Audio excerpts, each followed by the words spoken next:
All right, just making sure YouTube's all good to go as well. How are you boys doing? We got Brandon, Shane, and Scoop in the house. The full crew is here. Well, almost the full crew, Yep. Almost. We're missing Adam, actually. but we're good.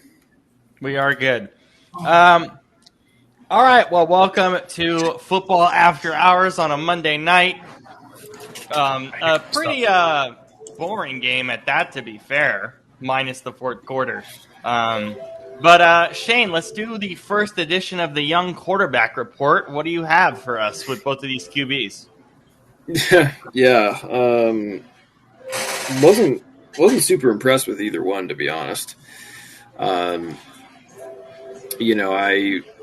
But on that same token, I can't say I'm surprised.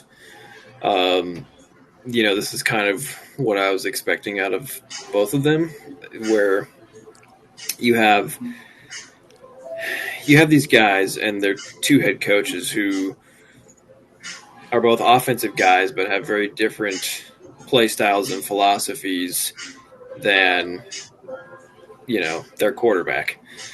In the case of somebody like JJ McCarthy, he everything we've seen of him is just take the snap, hand the ball off to the running back. And now he's placed in a environment where he, is in one of the most pass-heavy offenses in the league. So, it's just like, I never understood the draft pick by Minnesota. And yeah, everyone's saying, well, he was great in the, last 2 or 3 drives, whatever. It's like, yeah, but for the first 85% of the game, the dude looked awful. I mean, I'm not exaggerating. Like, that was bad. And I don't look. I'm willing to cut him some slack. It's his first start. He's coming off that injury and all the surgeries and everything. But it's just something that I want to watch. Just as the season progresses. So. Yeah, I think that's kind of my thoughts on JJ and Caleb. I mean, you can tell he's still trying to play hero ball, but he has a little bit tighter of a leash now, which I think is good. I think he kind of needs that direction. So I guess in the end, I think I see Caleb's season going better than JJ's, but at the same time, I think I see the Vikings winning more games. So, make what you will of that. Mm-hmm. But yeah, I mean, this happens, and week 1 is always wild and unpredictable, no matter who you got. So yeah, that's my general thoughts on that. I thought, the Bears defense looked really good, other than, the end. And I think Dennis Allen, their new defensive coordinator, is obviously not a good head coach, but there's no denying he's a great defensive coordinator. So, I think I like what he's doing with that unit. Yeah, but overall, I mean, other than those last couple of minutes, this game was pretty terrible. All things considered, especially for a division rivalry, and but it is what it is. Yeah, if we're keeping track of Pocket's game of the week, I think Scoop won this week. Scoop, that was pretty bad for 3.5 quarters. Yeah, I would agree with that. I mean, again, which, by the way, can y'all hear me? Because my microphone is doing something weird. No, you're fine. You're totally good. Mm-hmm. All right, cool. But again, like I said, I'm not a Caleb Williams fan. I thought he was the second best quarterback at best in that draft. I was always a Jaden Williams guy. Oh, my Lord, Jaden Daniels guy. But I also knowing that he was going up against a quarterback who didn't play last year, who was playing in his first game, who was coming off of a significant injury. Obviously, it was significant; otherwise, he would have played last year, or at least been able to play last year. So I really wasn't expecting all that much to put those two quarterbacks and to put them on a Monday night game with all that attention. I was not really expecting this to be a fantastic game. Now, granted, I thought it actually ended up being a little more interesting than I expected, at least later on in the game. But as somebody who was watching up towards kind of the end of the first half, it certainly was not, especially in the shadow of last night's Bills Ravens, certainly not as nearly as compelling. Also, real quick, want to give a shout out, of course, to the most dominant winners of the weekend, Coach Hansen over there and his 51-16. Yes. Yes. Good win. Good high school win. Wanted to put one up over there. Hell yeah. But Brandon, you as I were pretty upset by the conservative play calling, really by both sides, but especially at the end with the Bears. Yeah, I mean, you're up 17-6 late in that game. Even 17-12, I kind of get that you would want to slow things down, especially if you see the Vikings starting to make their push late in that game. But when you get down to it, and you get to the point where it's 9 minutes left or 8 minutes left, and the Vikings take the lead, and it's 20-17. Just why in God's name are you trying to just run the ball between the tackles and just take 2 and 3 yards down the field rather than trying to actively score? It doesn't really make a ton of sense. They kept going 3 and out because of a lot of really conservative play calling. You can't pound the rock with DeAndre Swift is not a 3-down back. It's just not kind of who he is. You can't just sit there, run the ball 3 straight times, and then run a jet sweep with DJ Moore and expect that to work. That you can't do that at that point in the game. That's pretty much what they were doing late. It was almost like they were afraid to open things up and let Caleb Williams just do anything. Rob, like you were saying, it just felt like for literally for most of this game, both quarterbacks were on training wheels. But that's just it's true. It just felt that way. Yeah. I mean, really, when you even go back to the 2 or 3 straight touchdown drives or 3 straight touchdown drives for Minnesota, a lot of that's not so much J.J. McCarthy really playing that well. A lot of it just because the Bears got over aggressive on defense for some reason instead of just kind of playing within their game. And it just opened up a lot of space on that field for either Justin Jefferson to get open or for him to just take what the defense was giving him and just make it easy for him. So it was a really bizarre end to the game. I mean, 21 straight unanswered points. That's what it is. 21 straight points given up by the Bears D, where they'd given up 6 all night before that. It's not winning football, but a lot of that is, the defense is also gassed from being on the field because your offense can't stay on it. Because you're just sitting there, thinking that you're it almost felt like the Bears got lulled to sleep. It was like a false sense of security for them, figuring they were just going to walk away with the win and let J.J. McCarthy continue to struggle the whole night. But you can't just start shutting things down the fourth quarter of an 11-point game and thinking that you're going to walk out of there with a win. You can't do that. It's like we're saying, neither quarterback was pretty. When you look at where their targets went, Gage kind of spread his targets out throughout the night, but nobody had over 45 yards receiving for Minnesota. It wasn't like he was slinging the ball. And then on the other side, look at the Bears. Their best receiver tonight was DJ Moore. He had 70 yards, but only 3 receptions. A lot of that was Caleb Williams overthrowing him half the time. So it wasn't pretty. The score might suggest that it was a good game, but by watching it, you would know it wasn't. And that's ultimately what cost the Bears. This felt like this felt like watching the Bears, like the same old Bears. It doesn't matter if it's week 1 or not. Same poor clock management issues, same poor play calling late in games, game, just missed opportunities. That's really all it came down to. Yeah. Can I spin? Go ahead, Scoop. Go ahead, please. I just want to spin off of what Brandon just said, because it does go back to a point that I was going to make. And you talked about, I'm pretty sure it was Brandon who made the comment about keeping these guys on training wheels. So what is that? So let me just say this real quick. This is the only thing I'm going to say. What does that tell us? What can we infer from that? That a quarterback who did not play last year, who was coming off of a major injury and is playing in his first game of his career, and the first overall pick last year, who is now being coached by somebody who was considered to be pretty much the hottest offensive candidate the last couple of years as a head coach, they're basically being treated the same way in this game. Mm-hmm. Yeah, it's to me that tells me something about how Chicago, or at least some people in Chicago, view Caleb Williams. I'm just saying. Yeah.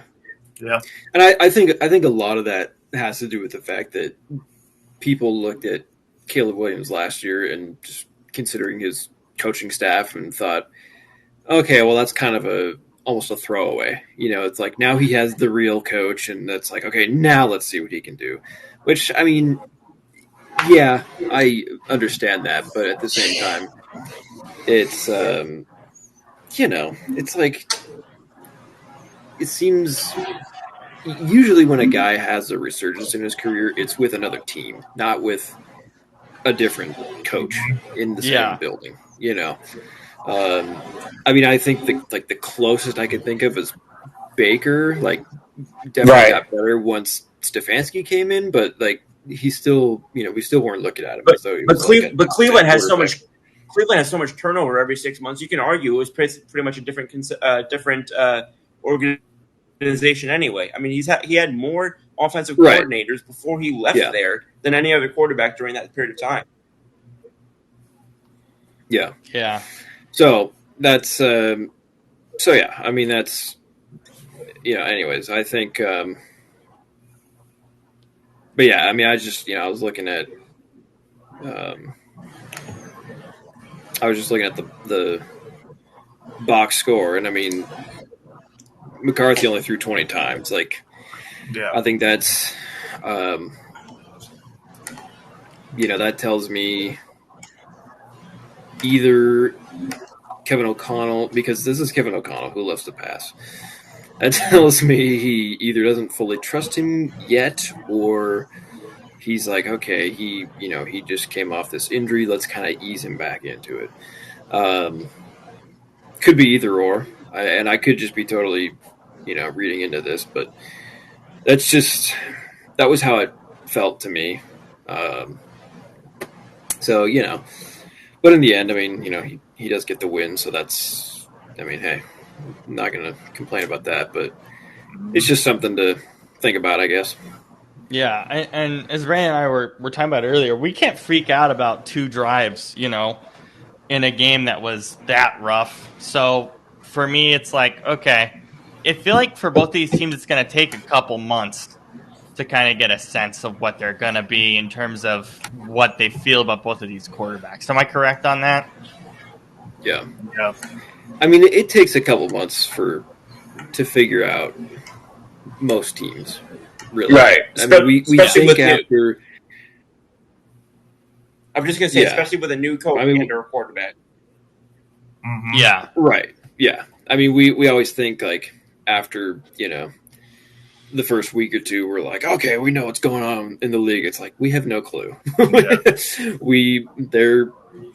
They're all just scratching the surface. And I mean, I know this even just for me coaching. It's like we're in week 2 right now of games, and I mean, we've installed like half our offense. So, it's like there's just so much that goes into it all.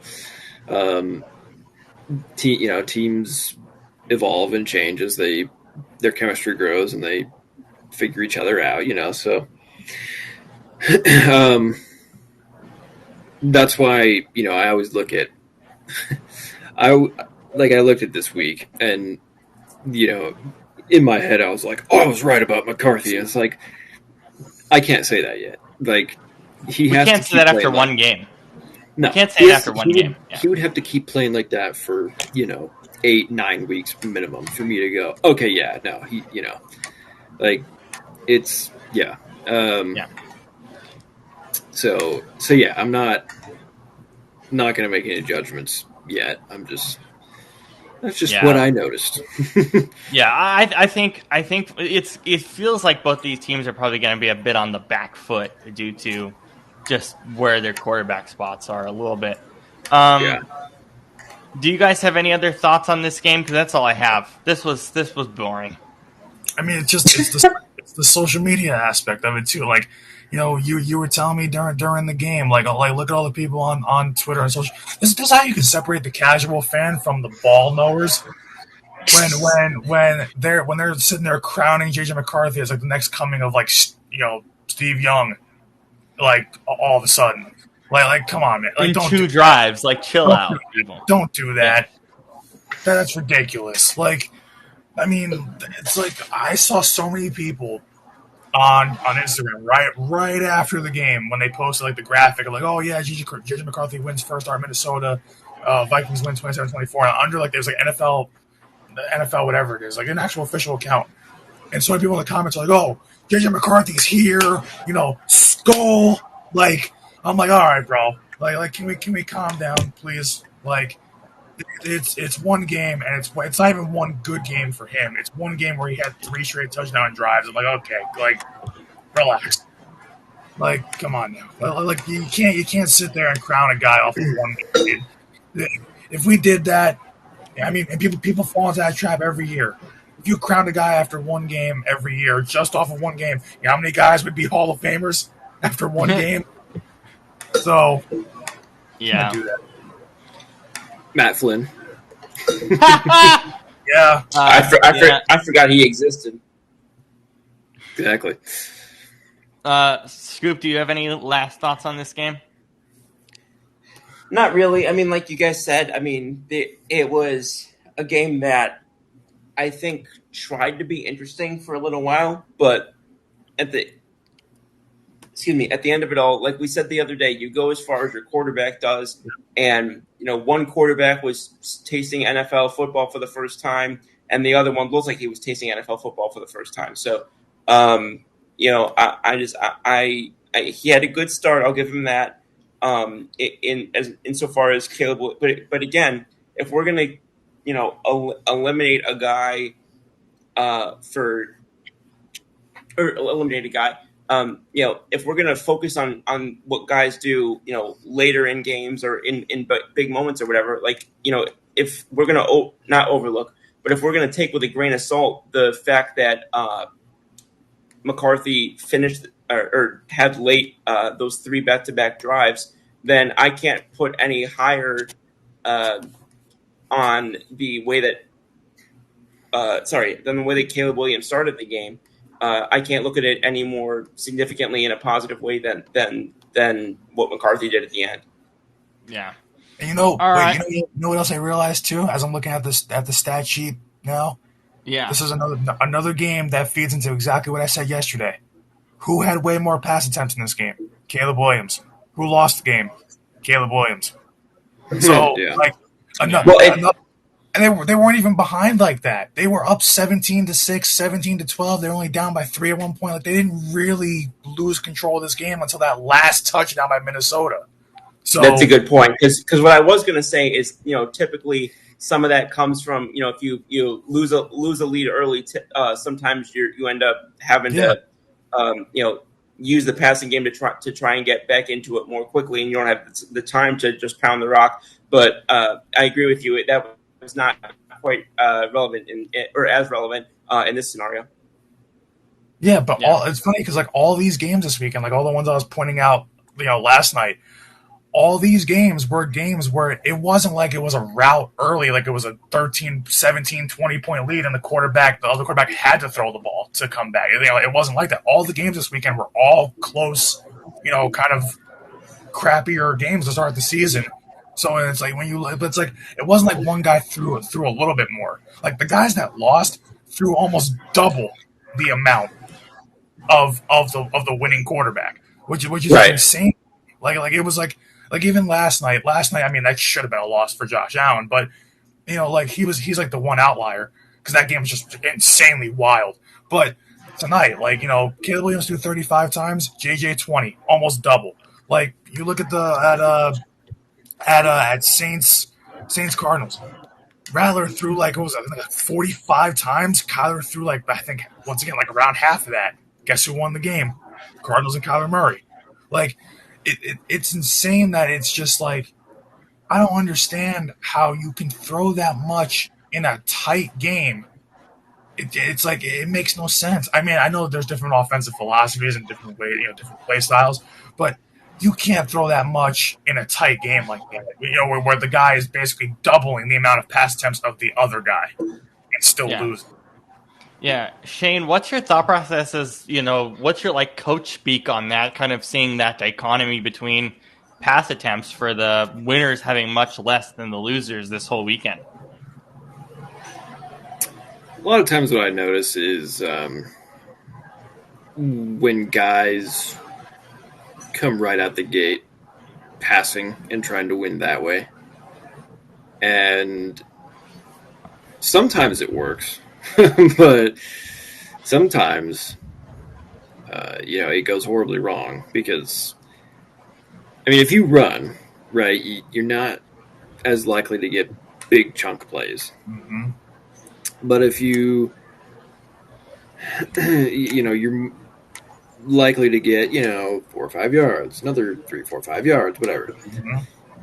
And that leads to first downs, which then, take more time on offense. You keep your defense up the field, you keep them fresh. And the thing is, though, like, so what happens if you come out and you are going heavy on the run game, but it's not working very well? This happened yesterday with Seattle, where they were running, but it wasn't working out too well because their offensive line, their running backs were just running into a wall. So the thing is, though, at that point you have to pivot and not just go fully, pass, but you got to mix it up. Yeah. And I'm not saying that, for any game you should just come out and, just run and never pass. But, like, I mean, for our opening drive on Friday night, I think we had, if I remember correctly, we had 5 runs and 3 passes. Yeah, so split. Yeah. I mean, a little more run than pass, but still, you want to come out with a balanced approach. I feel like when teams, they lean too heavily on the pass game, it can create problems because if you get all these incompletions, then, I mean, this is what happened with Chicago tonight. They had a bunch of incompletions, and so the clock stops, and you can't control time of possession as well, and you don't move the ball as much. So it's kind of a fine line you got to walk, but yeah, I think because the last thing you want is to get into a situation where you feel like you have to pass it because you're trying to catch up, because then at that point your offense becomes predictable. So yeah. There's some teams we see do that. Chicago is a good example here tonight. There were some others yesterday. I'd have to think more about it, but anyways. Yeah. What were your overall thoughts on Sunday, Shane? I know you mentioned the Seahawks having trouble running the ball. What else did you notice throughout the whole day? Yeah, I mean, I definitely the running theme, no pun intended, the running theme last year with with Seattle was, it's okay to run the ball, but I didn't mean that much. Like, just like God. Anyways, let's see. I will say though, I mean, San Francisco losing Kittle and Trent Williams was out for a little bit. And they still came away with a win. I'll give it to them. That's impressive. Brock Purdy, despite the picks, finally looked like a real NFL quarterback. He finally, for once in his career, put the team on his back and won the game. So good thing he made $265 million, I guess. But anyways, so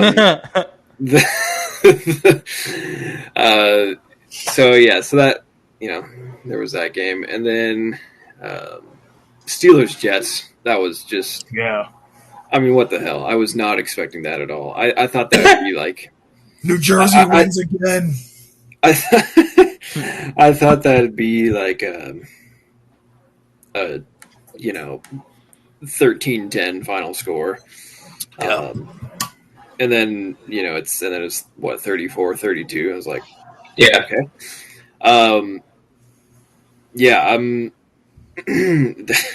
There's two guys who I very much thought, I've seen him. I don't like what I've seen of him. I think he's kind of done for. Who came out yesterday, and I was like, huh, okay, maybe there's something here. One was Justin Fields, who I don't think he was amazing, but I think he played well to his skill set. And I mean, if you're putting up 32 against Pittsburgh's defense, that's pretty good. Especially with first-year head coach and all that.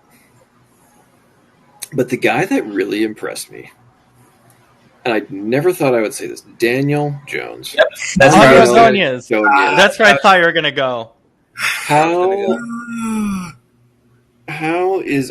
Look, every year it seems like there's a quarterback where we think their career is done for, they're washed, and then they get this random resurgence. It was, last year it was Darnold. The year before that it was Baker. Before that it was Geno, so on and so forth. And I just knew in the back of my mind, I was like, one of these guys, that's probably going to happen again, to whether it's him or, Justin Fields, or name any kind of, fringe starter guy. And, again, it's only 1 week. Don't want to overreact, but I don't know, man. I'm just saying, like, that was pretty good. And I think, especially considering this division, I think Indy's, and this might be an overreaction, but I think they really are kind of a dark horse to win that division. Yeah. Because their roster's pretty good. It's not that far-fetched because that division is terrible. Well, didn't we also say, like, in the offseason, like, they have pieces there, it's just do they have the quarterback?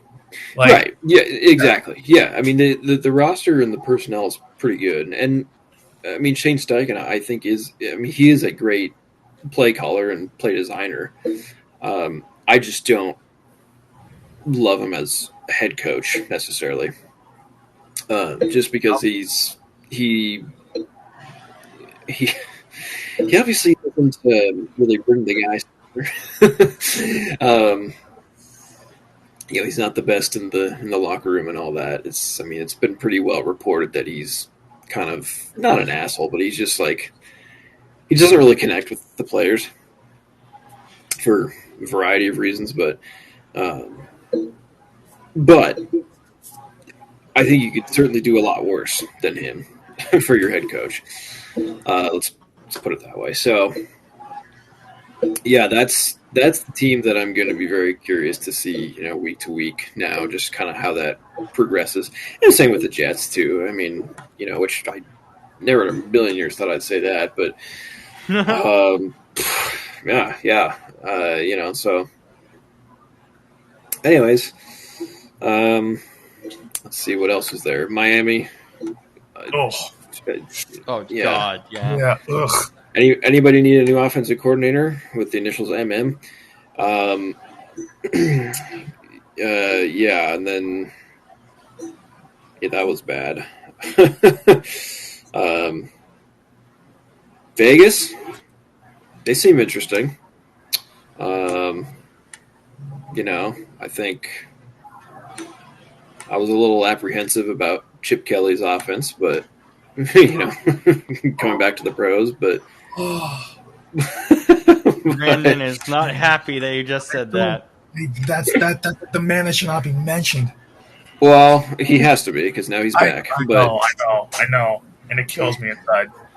But I don't think he should be an NFL head coach. He's obviously not good at that. But as an offensive coordinator, I think he could be good.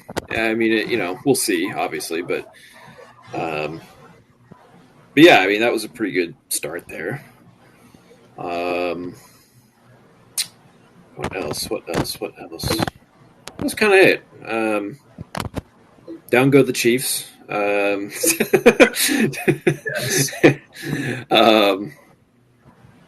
And yeah, that's pretty much all I got. Yeah. All right. It was a very strange week one. I felt. Oh wait, we also got three. We also got 3 lightning delays. Yes. Between the weather strikes. Philly, Jacksonville, and then who else? Denver. Yeah. And that was just at halftime. But yeah. Also, Cleveland's defense looks nasty. Yes, it does. They just got to score points. Which, yeah, only problem is we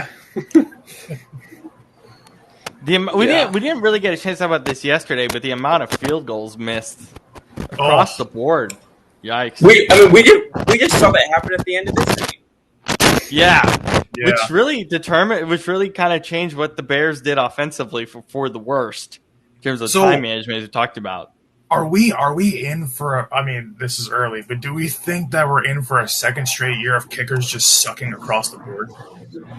I think for the first month, maybe, because I do. There's a lot of younger kickers, right? That's what I'm saying. Good point. So there's going to be a lot of movement. I will say one thing: Matt Prater's going to get a job after the first month of the season, because he's not going to come back, to Buffalo after the month is over. So he's going to get a job somewhere. I would assume, but that's like the only thing I could say right now. We have to see how the rest of the next month goes. But yeah, I fully expect Prater to get a job somewhere. Yeah. It seems like with kickers right now, they're all either really young or really old. Yeah. So they're kind of no. I mean, seriously. So it's a lot of kind of inexperienced guys versus guys who are kind of losing their fastball, so to speak. So yeah, and then we're just left in this kind of weird middle area. I don't think we realized just how good the kickers of the 2010s were, man. Yeah, that's what I'm saying. I think we were spoiled by good kicking. Yeah. But because anyways. you have what maybe a handful of kickers now that are actually really, really good. I mean, you got Boswell, Aubrey. You can't. Bucker didn't look good in the game on Friday. He don't look great. Dicker was solid enough, I guess. But Dicker's not there yet. I mean, outside of last year, do you count Jake? Do you count Jake Elliott? Well, that's what I was wondering because I think at one point you definitely did, but I think that he's, pun entirely intended, on his last legs. Yeah, That's a good yeah. pun entirely intended right there. Because it's like, Huh. like to me, the only way that I'd put him in that conversation again is if he has pre last year Jake Elliott type of performance again, where it's like he's like Mr. Automatic from 50 plus. That's why he got the nickname Jake the Make. Yeah. Like so, but it's like so. Really, who's up there? Is it really just two guys? Is it really? Oh, what? No, well, three, I guess. I mean, do you put? But it's too early because he's still young. He's only kicked for one season. You can't put Jake Bates in there yet. Yeah, it's 1 year. So really, I mean, it's not even a handful of guys. It's really what? It's just two. It's just Boswell and Aubrey. Yeah. I think that's it. I can't think of any more right now. Yeah. Which is crazy because we used to think of, or at least I did, used to think of kicking as like a formality. Like you used to like just believe that it was they're kicking so it's gonna be that many points. The concept of missing used to be like a once in 6 blue moons. And it's like we always thought that, for a little bit there, especially during like the Super Bowl run, like, oh yeah, Evan McPherson was a good kicker, and it's like, okay, no, I'm the last. Yeah, and now he's just gone down the crap. Cody Parkey. There's another name I can throw in. Yeah, I mean, outside of the outside of the preseason 70-yarder, it's Cam Little's first time. This is his first season, I think.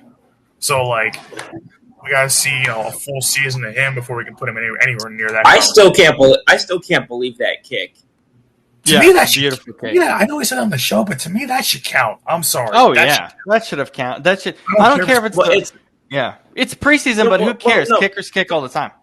Well, here's my thing. Here's my thing about the record holding when it comes to that, because when it comes to preseason, people are saying, well, your third stringers are going against second string, blah blah blah blah blah.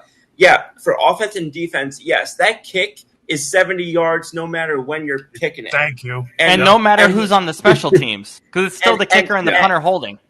And it's not like this thing, it got a lucky bounce off the. Not that it makes it any less impressive, but it's not like this thing got a lucky bounce off the. This thing had airtime, and this thing cleared that yellow box by freaking yards. Yeah, it was really impressive. All right, anything else before we go on to post credits? I don't think so. I think we got it all covered. Well, Scoop, since we're doing the movie, we'll have to let you go. But thanks for a great week, bud. We'll see you on Thursday. Sounds great. I really appreciate y'all, and looking forward to another week. And hopefully, Brandon and my Philadelphia Eagles, hopefully anybody on our offensive and defensive line decides to not be dumb. Have a blessed week, y'all. Nice. All right, see ya. God bless y'all. All right. Well, we are ready for the movie. Week 1. Shane, what do we have? We have 2014's Nightcrawler.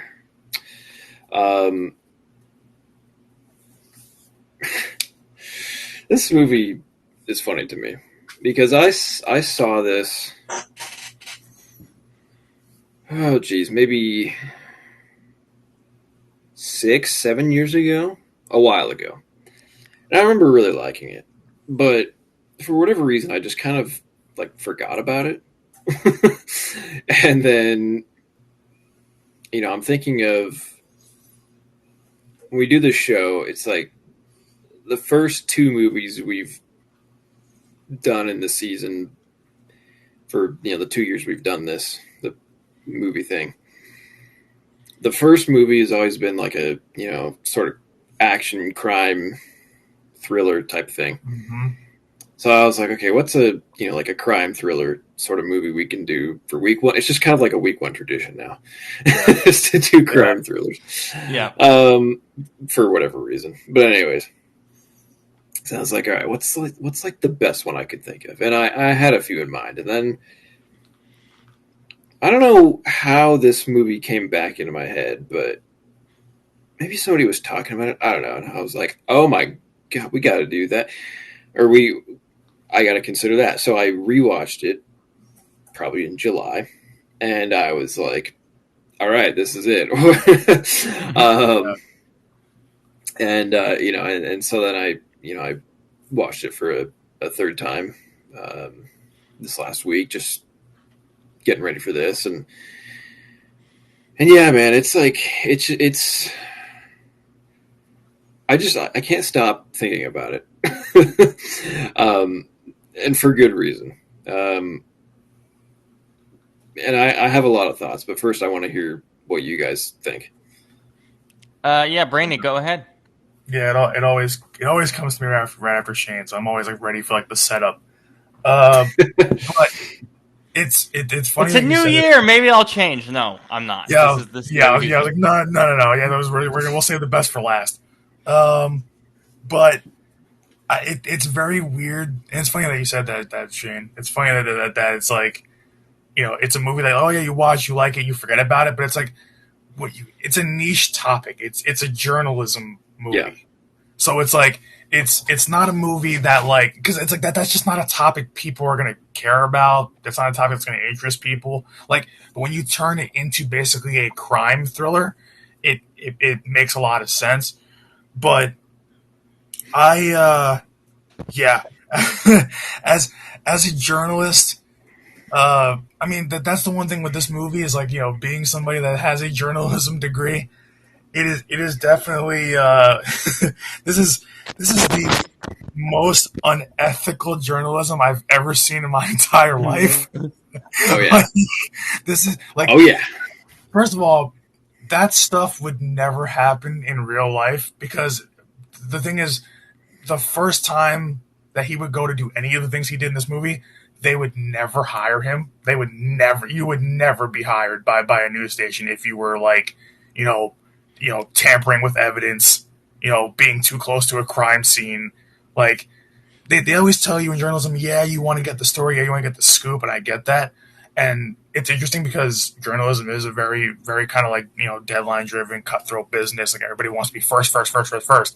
But the problem with that is you also can't overstep boundaries. And this movie crosses every boundary when The it comes FCC, to the journalism. FCC would have issues. Yeah, this is very much like, yeah, like the things he's taking pictures and videos of, you cannot, or just videos of, you cannot show on TV. Even if you blurt it out, you cannot show that stuff on TV. Especially and local freaking news. Yeah, and local news, and not just that, but just, the part that made me laugh the most, and I'm like, is when he's rearranging the family picture to where the bullet holes are, like, to kind of like make it look more interesting. It's like, yeah, that is so ungodly, unethical in journalism. You can't You can't walk into the police tape. Yeah, like you can. First of all, you can't walk through a crime scene as a journalist. So, like, you have to stay within the parameters. Second of all, you can't break into the house, pretty much. And third, you definitely doesn't matter if you're a journalist or not, you can't tamper with evidence. So, Right. You can't tamper. Well, I think that's the point, though. Yeah, like. But it's like, but the thing is, it's like, how far are you willing to go to be successful? Like, that's why I was saying that you guys are going to chat. Like, this is basically the journalistic version of Scarface. How much are you willing to sacrifice your morals to have it all? And Right. it's like, that's what I like about this too. Is like, it's a very unsettling depiction of journalism, and that's kind of why I like it, because things like that don't happen, but there have been instances where people do break the laws of journalism, and they have gotten fired for it. Whether that's, writing fake stories, or doctoring, footage to make it look better for their cuts, or whatever it might be. But it's just, the one thing I like the most too is like this is I remember before watching this movie, I remember people saying, "Oh yeah, like Jake Gyllenhaal gives like a super unsettling performance. Like he's very creepy in this movie." And it's like, well, yeah, he is. He's like psychotic, but almost like OCD psychotic to a massive fault. Um, but it's good to. They always tell you, when you're going through school and you want to be a journalist, that you have to have the drive in that field. This is the drive times 1,000. So Right. This is the drive times illegal, is what it is. yeah, this is basically this is it's criminal, but it's also what I also don't understand is and one thing that kind of uh that's not a plot hole. What's the word for it? It's not a plot hole, but it's definitely interesting. Is how he's tampering with the crime scenes, yet but especially before the police even get there, but yet they can't trace him to any of the crime. Like there would be footprints and fingerprints over everything he touched.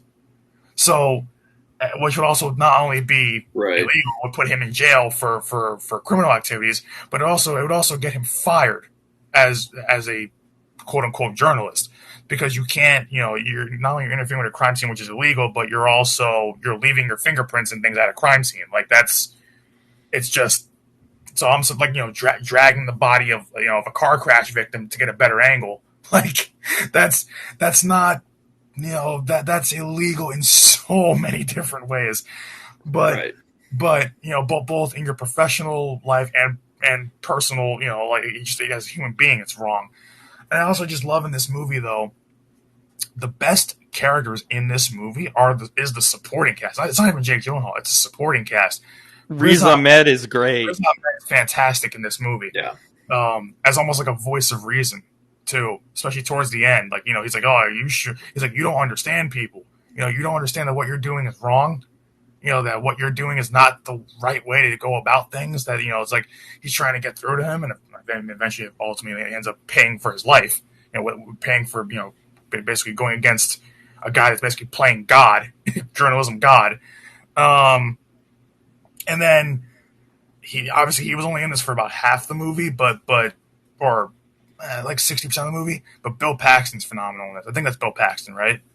That plays the journalism his rival at Mayhem News. It is. I think. Yeah, it is Bill Paxton. Yes, Bill it Paxton? is. I think it's Bill Paxton. Yes. Who people know from Twister. And also other things too, but I know him from Twister. He's good in very like dramatic, thriller-ish roles, and this fits him well in this case. But it's just it's weird how also when you realize too, because also it takes you like behind the scenes, behind the camera, but quite figuratively and literally, of how a news station is run, how journalism how it operates. And it's very interesting to see, because people also don't realize this, that the person you see on camera delivering a story is also not the person that they are off camera. People seem to forget that. Right. Like, especially with the news anchors, like how they look on camera versus how they are off camera. You can see like it. Like this is also showing how this field is also very much like Hollywood, where it's all glitz and glamour when you see it, but that's really not how it is with the underbelly. It's just very seedy at times, and very competitive, that field, as we've seen. But that's why I think I like it so much. But the thing is, it's just that it's such a niche topic. It's such a niche kind of like plot and things like that. That's like you could easily forget about it, because it's not like it's a superhero movie. It's not like an action movie. Yeah, it's not real. There's not really much action in it. Like it's just pretty much just a crime thriller. That's all it is, and it's a little bit slow moving, even for it being like disturbing at times. It is kind of a slow moving movie. Especially like in the middle third. Yeah, and it's like I love it, and I love that it's a great start. Like I'm thinking about the crime thrillers we've done. This is still third for me. Like in the last 3 years, like this is still behind. I think this is still behind Sicario. This is behind Collateral.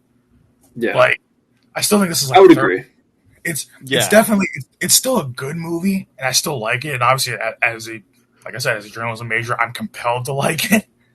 But at the same time, it's just it's it's trying to be based in realism, but the things that happen in it would never fly like in real like that would never fly in real life. You would never be allowed to do any of that stuff as a journalist. Like it's it's but I like that it's I like that it's unhinged. And it's funny, as I'm watching this movie, it was like the one thing that because the soundtrack, the score for this is actually pretty good.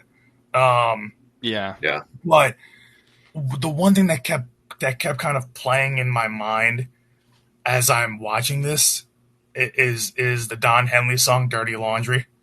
Because that's all about the dark side of journalism. That song. So Yeah. the dark side of news and of story, kind of breaking stories. And I was like, that's the only thing I was thinking of watching. I'm like, my God, I'm like, if they just would have found a way to fit that song into the movie, that would have been great. Because it's like it's just the lyrics fit that movie to a T. That's exactly what I think of when I think of that song. Is something like that. Yeah. But it's just I love all the characters in it. I love that. But Riz Ahmed and Bill Paxton are easily my two favorite characters in this movie because they're just. You can see that they're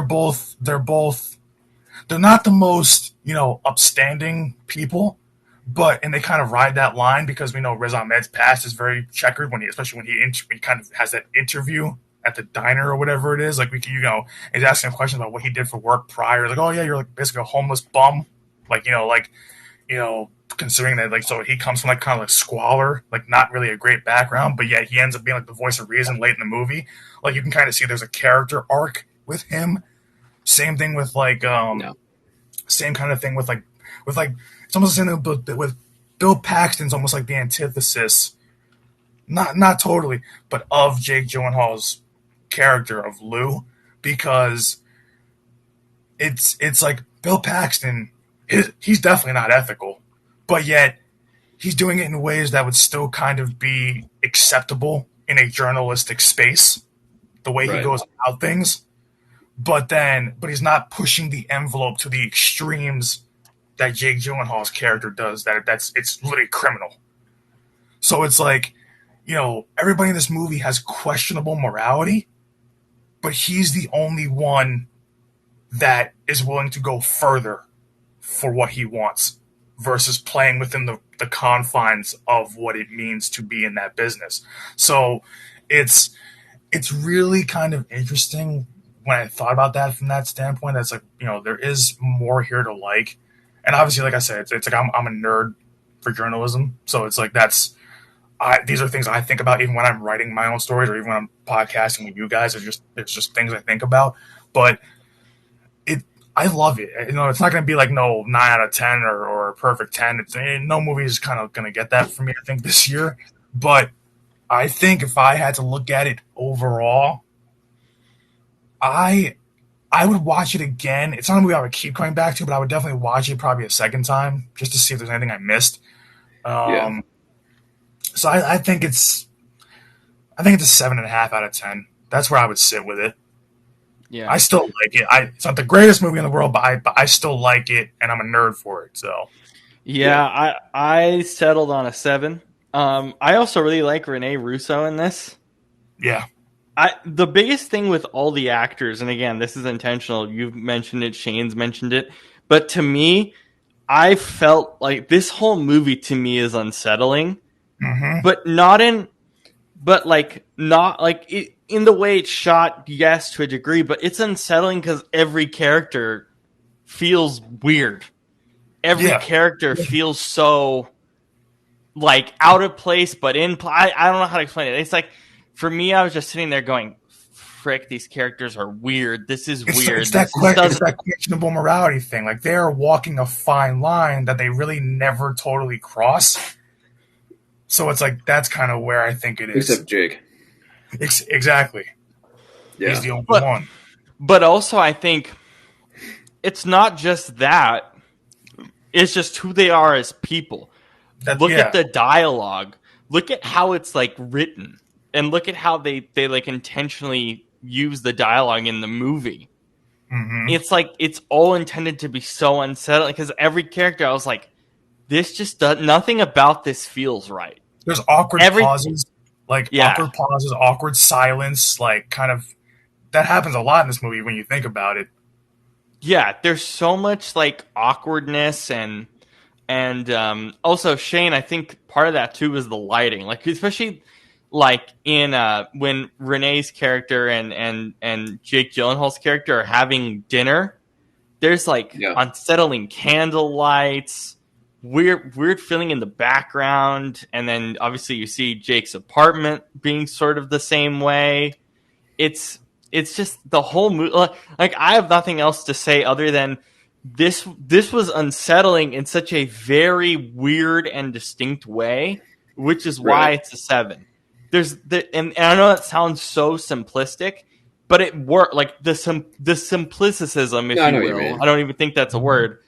Is kind of what makes this movie simplicity makes this movie a 7 and a really interesting watch and just a case study in general, I think.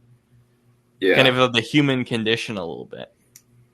And I'm glad you brought up the lighting because that's something I was going to touch on because I think that definitely tells part of the story where I don't know if you guys noticed. I didn't notice this until my second watch, but Jake Gyllenhaal's face is almost never in full light. He's always it's like half or if it's bright outside, he's wearing sunglasses. Like you can't really look into his soul, so to speak.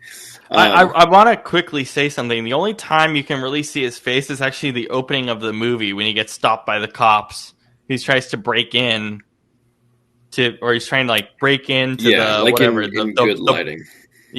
The barbed wire, the fence, because it's just the flashlight and that's it. That's like the only time. But I don't know if you guys noticed, but he rarely blinks. Yeah. In the movie. Yeah, Adam Gase is. Oh yeah. I didn't think about that. That's weird. Which that is and that was intentional by him. Another thing Gyllenhaal did was he lost 30 pounds. Mm-hmm. Because he's like, this guy, he doesn't have a lot of money. He's very, I feel like food and exercising, it's like not something that's on his mind. He's just like kind of just like a vulture, just a, kind of a scavenger and whatever. And at first that's, when I first started watching the movie, I thought that was just his character, like he was just a little bit kind of awkward and, just like didn't have the best social skills. And he, but as the movie goes on, I was like, oh no, this dude is just a straight up sociopath. Like, and I think the moment that I really realized that is because he spends the whole movie acting like he talks as though he's like an AI who learned about human behavior through like corporate training videos. You know what I mean? Like whenever he speaks, it sounds like a business email.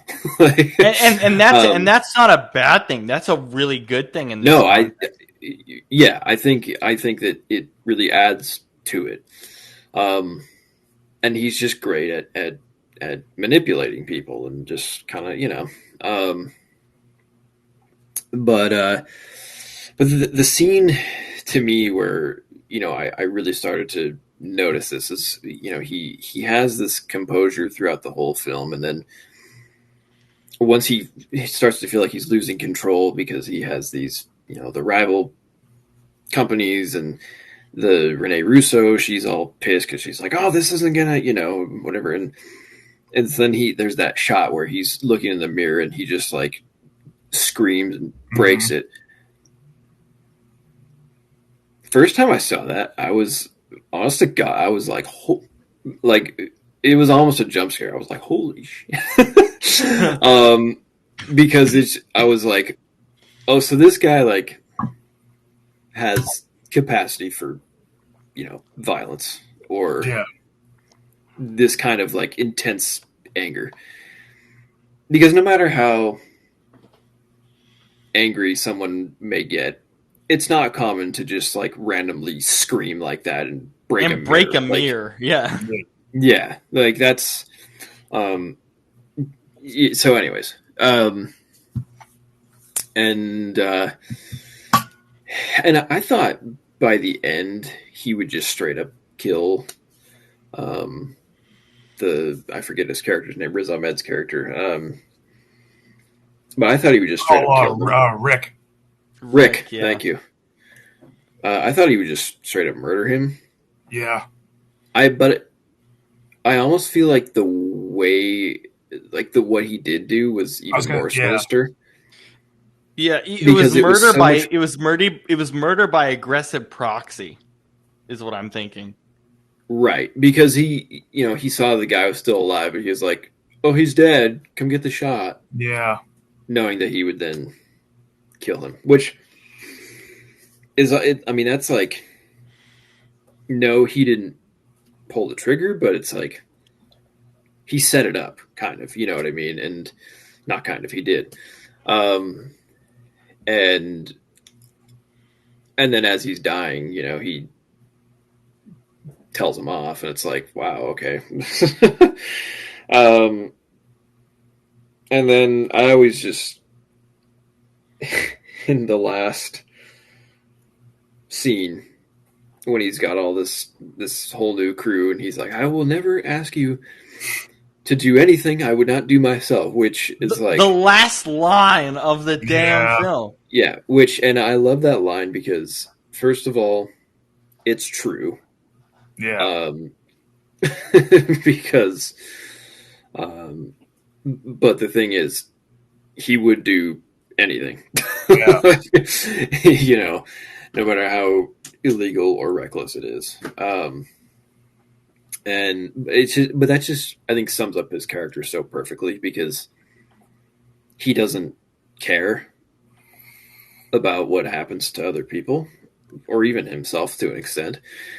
So, and I mean, at no point in the movie does he ever lie or bullshit people. Like, he, other than when he's trying to sell the bike to the pawn shop. But like, throughout it, he's, he withholds information, but he doesn't just like, straight up lie to people that often, at least. And so, it's like, it's just a weird contrast with him. But, I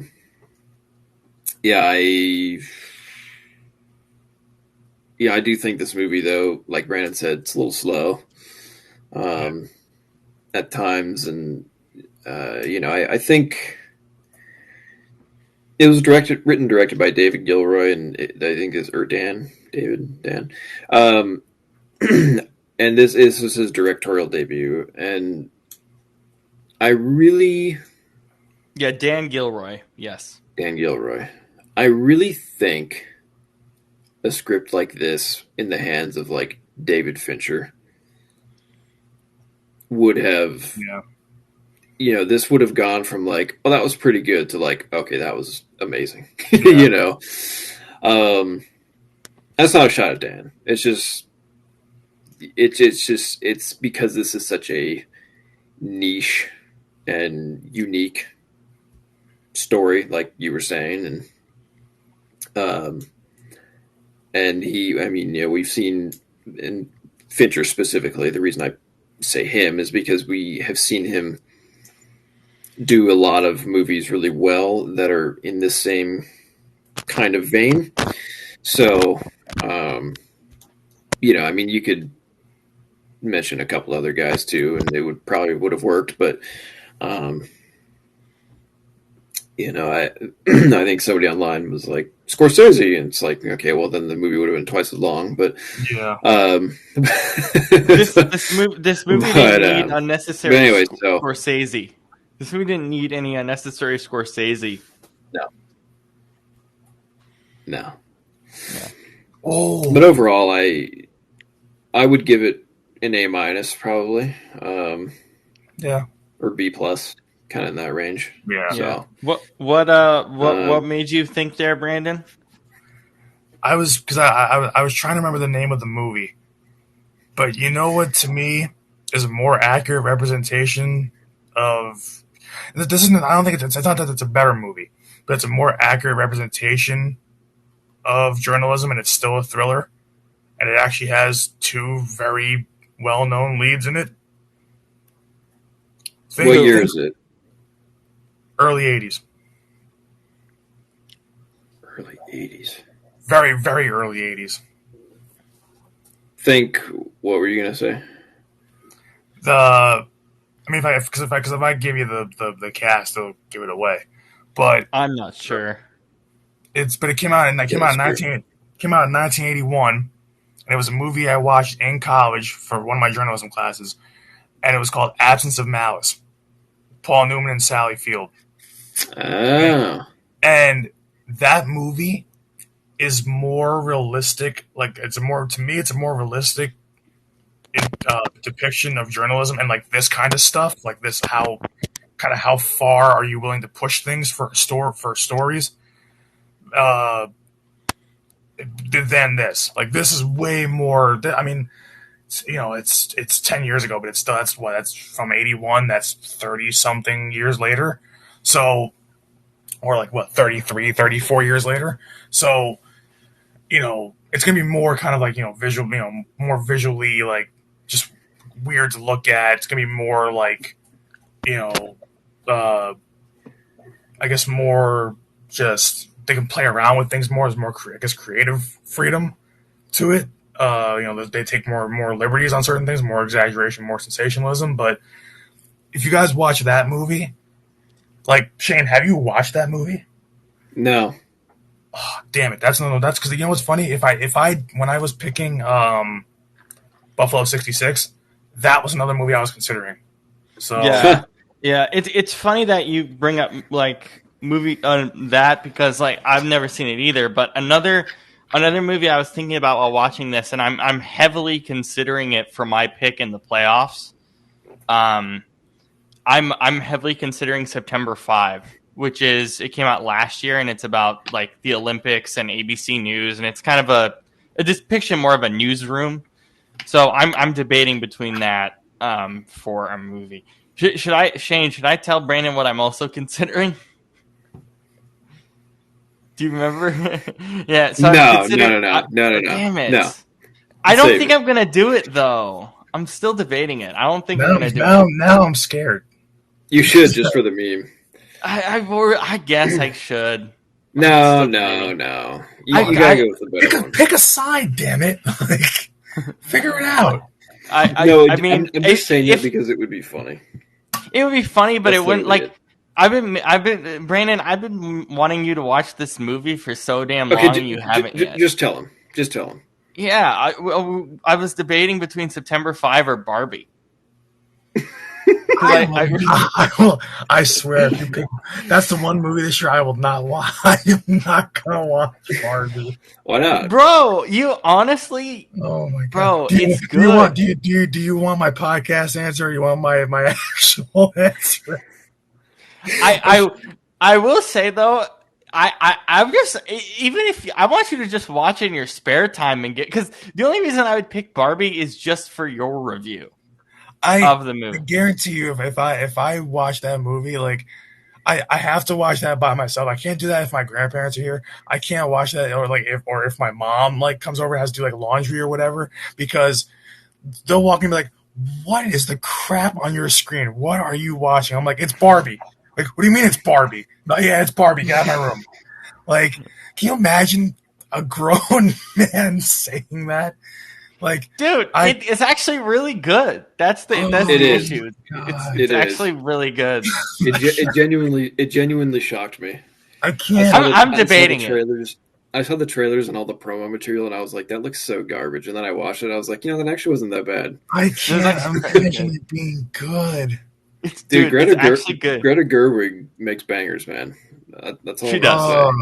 say. So I'm debating between those two. Actually, what probably is the smart thing to do is I might have Shane watch September 5 on his own and make the pick for me. Honestly, because that's probably smart. Yeah, I guess we could, but yeah. I mean, the good thing is though is I mean, honestly, just jokes aside, wouldn't it just make more sense to do that movie over Barbie because everybody, like, it's not worth talking about Barbie just for me to have seen it. Like, everybody that is true. That is true. It's like everyone but me has seen it, so it's just being me. Even my dad has seen it. Yeah, we have. Actually, that's a good point. I might just do September 5 or pick something else because it's so recent. Yeah, because it's so popular in the recent September 5 came out 2024, so it is. Like, and to be fair too, I wanted to see Oppenheimer in theaters. I didn't see either movie, so I missed the whole Barbenheimer thing completely. We're doing Oppenheimer in the summer, so yeah, that's fine. Yeah. I'm fine with that. I didn't want to see either one in theaters. Did you though? No. Oh. No. I didn't see both on the same day. I can pull it up on my stream. Yeah, I know. Yeah, you were part of the Barbenheimer craze. You even texted us when you went to go see it. Like, oh my god, I'm gonna go see it today. I'm like, you're insane. I'm seeing. I saw Barbie. I think the week after it came out, and I saw Oppenheimer a long time later. Yeah, but I was like, I saw it in theaters. Yeah, I was like, I can't do both. I see. This is the final thing I'll say. I want to go back to the movies, but there's nothing coming out where I'm like, I have to go see it.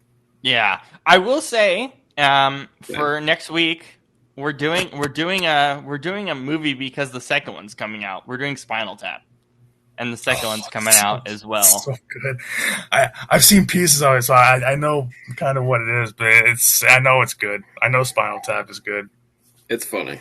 I told Shane Spinal Tap 2's coming out, and he's like, yeah, we'll just do the first one. I'm like, okay, cool. I think, I'm not going to say too much, but because it's this week's movie, but I think Spinal Tap is the second best mockumentary ever. Yeah. So what's the first? What We Do in the Shadows. Yeah, and I also love the TV show that's on top of that. Yeah. Oh, so I'm very excited for that for Spinal Tap next week. That should be great. But yeah, that's all we got. Anything else, boys? I don't think so. No, we're just gonna get ready for another week of football. That's all it is. Yep, another week. We'll see you on Thursday, man. Hey, not Cowboys. Jesus, Commanders and Packers on Thursday. So we'll see you after that. That's a great game. That's gonna be good. That's gonna be really good on Thursday. So we'll see you all then. So Thursday, Sunday, and then we're watching Raiders Chargers live on Monday night. next Monday night. Because we don't want to stay up and wait until the final of that game to do a podcast. I need to go like this. Like I need to start doing like this and start praying and stuff because I need to get through that game. I'm gonna need so much to get through that game. Yeah, it's praying or conducting an orchestra. Yeah. Yes. Yeah. Either one. Yeah. So that's our plan. I mean, we watched Whiplash. So yeah, close enough. There you go. So Thursday, Sunday, and then Monday we are watching that barn burner of a football game on Monday night. But we'll see you all on Thursday. Peace, everybody. See ya. See you guys.